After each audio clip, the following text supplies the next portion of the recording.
আল্লাহ রাব্বুল আলামিন প্রিয় নবী সাল্লাল্লাহু আলাইহি সাল্লামকে আল্লাহর নবীকে উদ্দেশ্য করে বলতেছেন, নবী গো, আপনি কি তাদেরকে দেখেছেন যারা বিচার দিবসকে যারা মিথ্যা প্রতিপন্ন করে, বিচার দিবসকে যারা অস্বীকার করে, আপনি কি তাদেরকে দেখেছেন?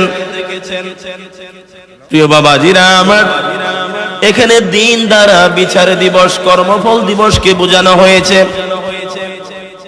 যেমনি ভাবে আল্লাহ রাব্বুল আলামিন সূরা ফাতিহার মধ্যে বলেছেন, আলহামদুলিল্লাহি রাব্বিল আলামিন। নামাজের মধ্যে আমরা পড়ি কিনা বলেন না? সমস্ত প্রশংসা সে আল্লাহর জন্য যিনি জগতের প্রতিপালক, আর রহমানির রহিম, যিনি রহমান যিনি রহিম। কথা ঠিক কিনা?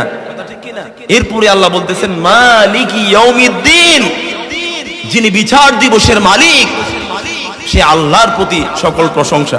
বলেন না সুবহানাল্লাহ।